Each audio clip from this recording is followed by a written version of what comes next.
What's going on, everybody? I have got 12 clone fragrances for you. Each of these are new pickups for me, and I think probably about half of them are new fragrances in general. I would imagine all of them have come out in about the last year or so, but they are new to me, and some of them I am absolutely loving. So I'm going to let you know about these awesome 12. Let me know in the comments as we go. Have you tried any of these? What do you think of them? Also consider giving 12 clicks to the like button, one for each of these clone fragrances. Let us begin. All right, so let's start with this one right here. This is a clone of a very expensive Dior that's now been discontinued. It's one of like their private line fragrances. It's a clone of Fève Délicieuse, and this is Paris Corner Amir Frenetic Délicieuse.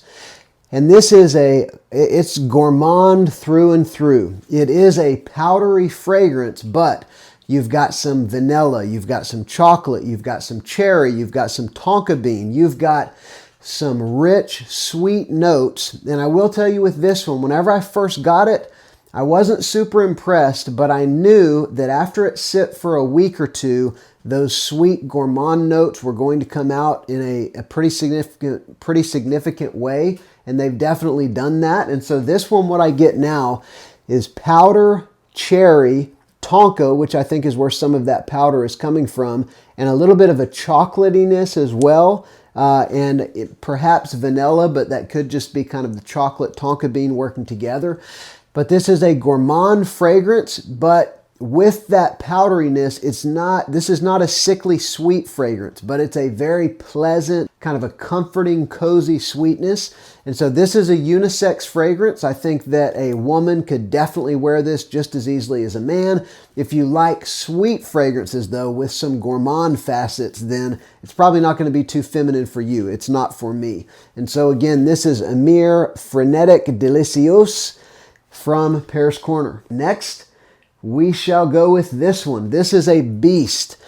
This is a new Risasi fragrance in the Hawass line. This is Risasi Hawass Black, and it is their take on Nishane Hasavat. It's a dark, earthy fragrance that the original profile has often been compared to Creed Aventus. I do have Nishane Hasavat though, and it's quite different from Creed Aventus. You do have a fruitiness in the opening. You do have a sort of rich and dark heart with some woodiness and some other facets that again relate it to Aventus, but there's a certain green quality to the Nishane and to this one that make it unique. The reason I'm mentioning this is because many people when this came out thought it was going to be an Aventus Absolu dupe, and some have even said it's a twist between Aventus Absolu and Hasavat, but I don't think it is. I think it's very, very similar to Hasavat, and if you like that fresh, green, fruity, and earthy goodness from Hasavat, you're going to like this stuff. It is a very long-lasting and powerful fragrance, just like Hasavat is. So again, check it out from Risasi Hawass Black. Okay, next up, we'll go with this one. This is a bit of a twist on the Invictus Victory Elixir DNA. This is Ard Al Zaafaran Al Batal. And it's basically Invictus Victory Elixir with some pineapple in the opening. And so they just put a little bit of a twist on that DNA. And to me, I would say that the incense patchouli kind of dark notes in Invictus Victory Elixir are a little bit more prominent in this one. So it's almost like a little bit more of a moody kind of a take on Invictus Victory Elixir. But this is a pretty inexpensive or affordable fragrance that's going to get you really in the same neighborhood as Victory Elixir. All right, next we'll go to another from Paris Corner, another one that whenever I first got it, I wasn't super impressed with, but it's gotten much better the past couple weeks. This is Armour Code Uomo from Paris Corner, and this one is an alternative to Code Profumo, Armani Code Profumo. But to my nose, it's really a blend of like 70% Code Profumo and like 30% Armani Code. It's not quite as sweet as Profumo. I think that Sapil Bound, you know, which is more sweet than Profumo, is kind of a inexpensive alternative to Profumo that's really going to get you in the neighborhood of that scent. But this one's got more complexity. I would say that this one's got a little bit more quality, although I wish it had a touch more sweetness and a touch more strength. So I'm not raving about this fragrance. I'm letting you know that it exists. It does smell great. I have enjoyed it, but I wish it had a touch more sweetness. So again, Paris Corner's take on Armani Code Profumo. Next, we'll go with this one. Now, this one has been out for about a year. I think this is the oldest fragrance in the video, but I love it. I just wore it yesterday, and I thought, man, I got to put this in a video again. This is Camaro Homme Intense by Pandora, and it is a killer alternative to Dior Homme Intense.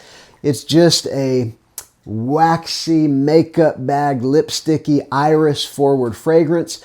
This one's got a little bit more sweetness and a little bit more spice than Dior Homme Intense does. At least that's the way I was experiencing it yesterday. It is a bit of a twist on the DNA, but it's still going to get you very close, probably that 80 to 85% similar. I would say at least 85% similar. And so again, Camaro Homme Intense, if you love the lipsticky iris, this is the best dupe you could buy in the iris realm, in my opinion.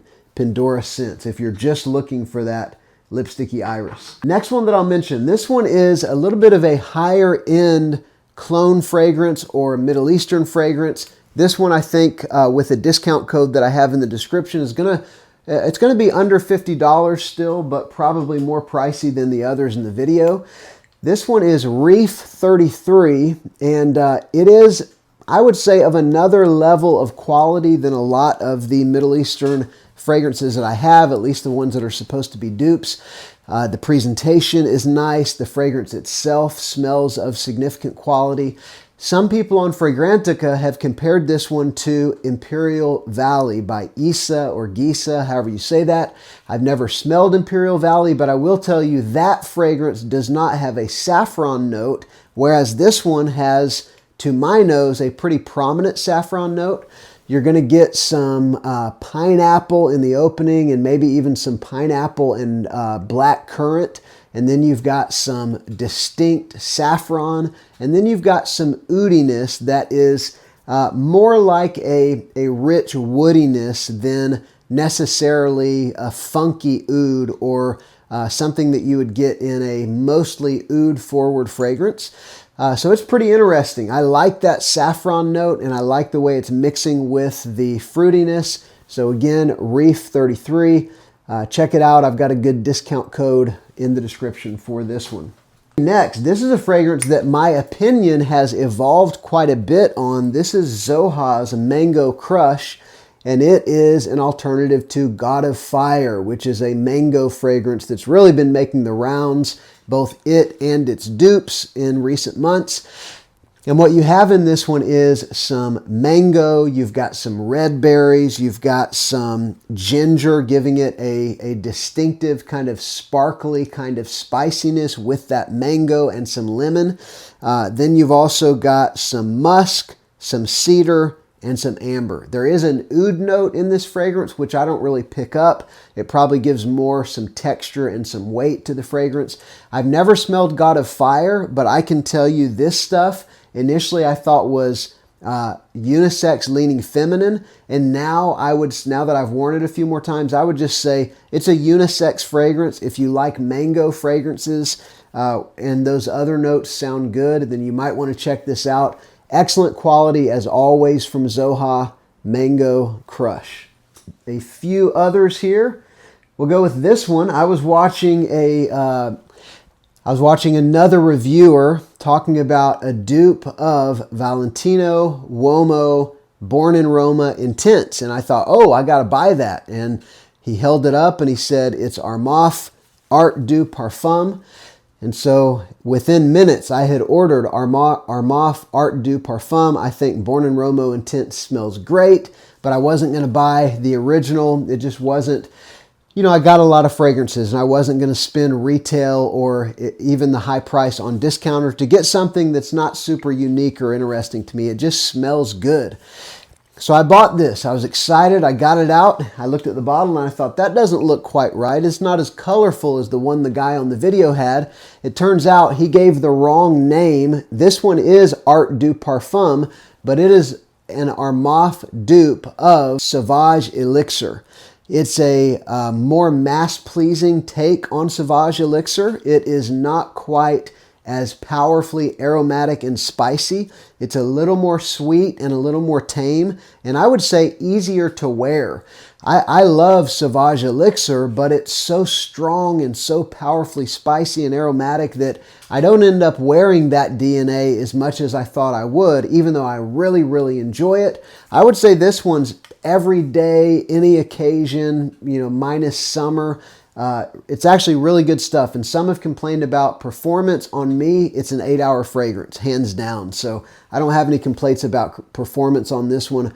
Art du Parfum by Armour. What the reviewer should have said when he held up the Born in Uomo Intense dupe was Art du Parfum Abstracto, which is what this one is. And this one is indeed a dupe of Valentino Uomo Born in Uomo Intense. And it's pretty good. I would say the difference between this one and the Valentino is this one has a coffee note. And the Valentino may have a coffee note, but it doesn't list the coffee note. And in this one, the coffee note is discernible. The Valentino has a little bit more of an earthy darkness. And I think what they did is they replaced that in this one with that darkness from coffee. But it's still a sweet, aromatic vanilla fragrance. And it smells really, really good. It is not the same quality as the Valentino, and that is evident to me. It's actually a great fragrance, and if you want something that's going to get you definitely in the neighborhood of Born in Uomo Intense, this one will get you there. You know, maybe it's in that 85% similar territory, something like that. Art du Parfum Abstracto. That's the one you want to look for. I'll try to leave links to these in the description. All right, this one, I don't know when it came out, but I just picked it up a couple months ago, and it's continued to change and evolve as it has macerated. And I don't know if I have a strip here, so I'll just spray it in the air. This is Fabulo Intense by Maison Alhambra. Of course, it's a dupe of Tom Ford Effing Fabulous.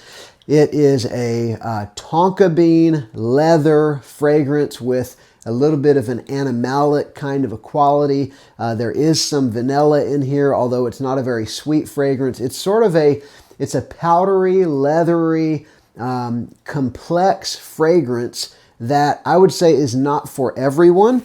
But, and I'm talking about the original whenever I say that. And this one, you know, from the experience that I have had in the stores spraying the original Effing Fabulous, I would say when I got this, it was a toned down version of that DNA.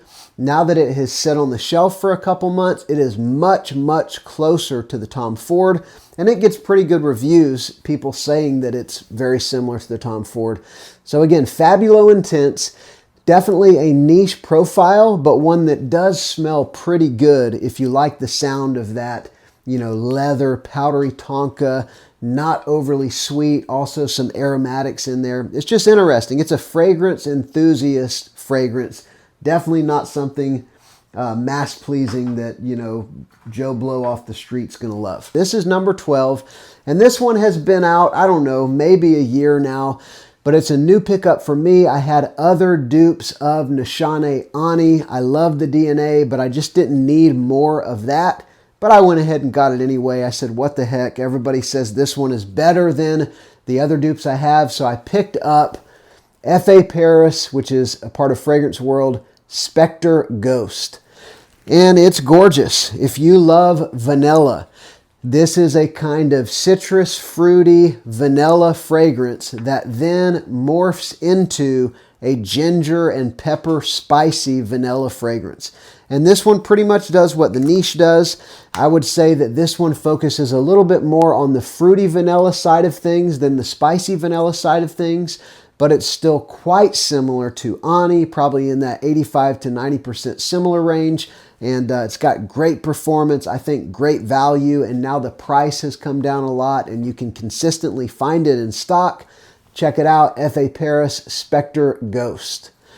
And so that, my friends, has been 12 new clone pickups from me, many of which are new, but I would love to hear from you. What are some of your new pickups? What are your recommendations? Tell me about them below. Drop a link if it's something that I should check out. I love finding new fragrances by reading your comments. And also remember to subscribe. I've got videos coming out about every other day. And remember to give a click to the like button if you enjoyed the video. I'm Justin. This is Sillage Scents.